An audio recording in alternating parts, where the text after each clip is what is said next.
The air was crisp as I set up camp in the wilderness of Montana, the crackling of the fire providing comfort to the evening.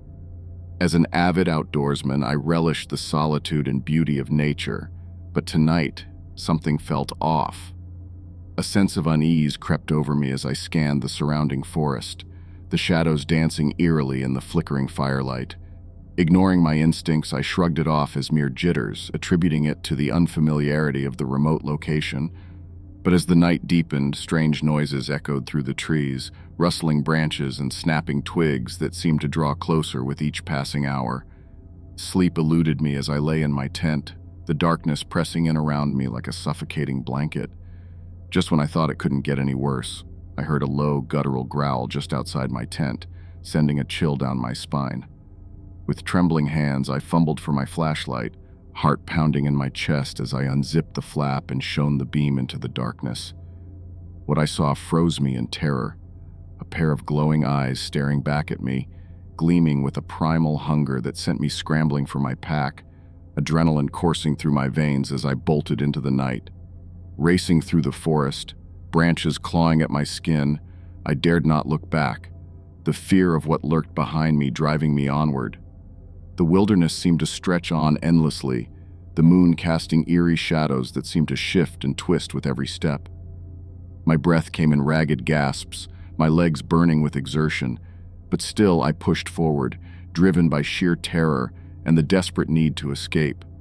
Each sound, each rustle of leaves sent shivers down my spine, and I could swear I heard the beast's heavy footsteps echoing behind me, its breath hot on my neck.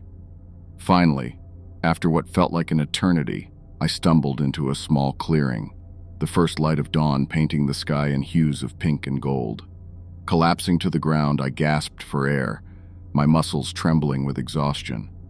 It was only then that I allowed myself to breathe a sigh of relief, the adrenaline slowly ebbing away as the realization of what had just transpired sank in.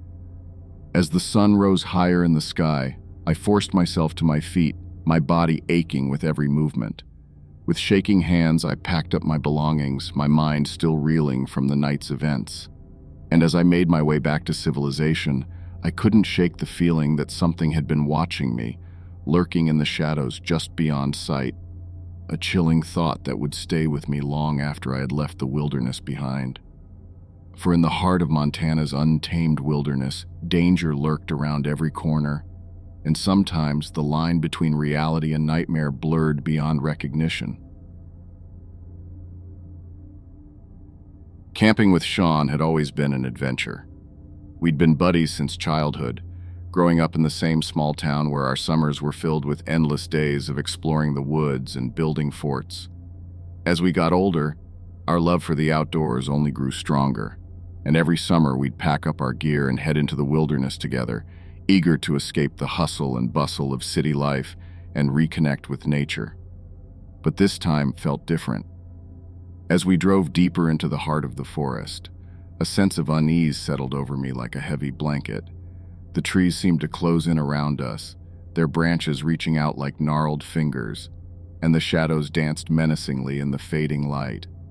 Sean, always the optimist, brushed it off as nerves, but I couldn't shake the feeling that something was watching us, lurking just beyond sight. We set up camp in a secluded clearing, the crackling fire providing a flickering beacon of warmth and light in the encroaching darkness. That night, as we sat around the fire, swapping stories and roasting marshmallows, I couldn't shake the feeling of dread that gnawed at my insides. Every rustle of leaves, every snap of a twig sent shivers down my spine, and I could see the flicker of fear in Sean's eyes as well. Ignoring our instincts, we settled into our tents for the night, but sleep eluded me. The forest was alive with strange noises, the hoot of an owl, the scuttle of unseen creatures, the distant howl of a wolf, and I tossed and turned, my mind racing with imagined horrors. Just as I was drifting off, a blood-curdling scream pierced the silence, jolting me awake. Heart pounding, I scrambled out of my tent to find Sean gone, his sleeping bag empty and abandoned. Panic surged through me as I searched the surrounding woods, calling out his name into the darkness, but there was no sign of him. As the first light of dawn broke through the trees, I stumbled upon a gruesome sight, a torn scrap of fabric stained with blood. Trembling with horror, I realized that something had taken Sean in the night, something primal and savage that lurked in the depths of the forest. With tears in my eyes, I knew I had to get help, to warn others of the danger that lurked in these woods. And as I hiked back to civilization, haunted by the memory of Sean's terrified screams, I vowed never to set foot in those woods again, haunted by the knowledge that sometimes the greatest dangers are the ones we can't see coming. But even now, safe within the confines of my own home, I can't shake the feeling that something is still out there, waiting in the shadows, waiting to strike again. Camping with my family had always been a cherished tradition, a time for us to escape the stresses of everyday life and reconnect with each other amidst the beauty of nature. This trip, however, was different. As we arrived at our campsite deep in the forest, a sense of foreboding settled over me, though I couldn't quite put my finger on why. Ignoring the feeling, we set up our tents and gathered around the fire, sharing stories and laughter as we roasted marshmallows under the starry sky. But as night fell and we retreated to our tents, a sense of unease crept over me once again.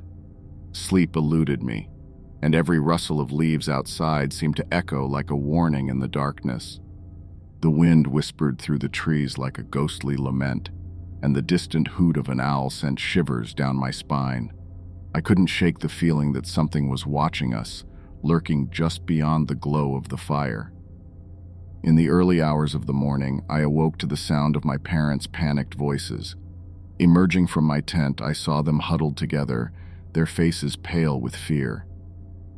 They told me that my younger sister Emily had gone missing in the night.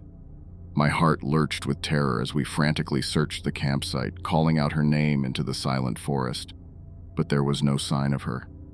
As the sun rose, casting a golden glow over the treetops, we continued our search, combing through the dense underbrush with growing desperation. Hours passed, but Emily remained nowhere to be found.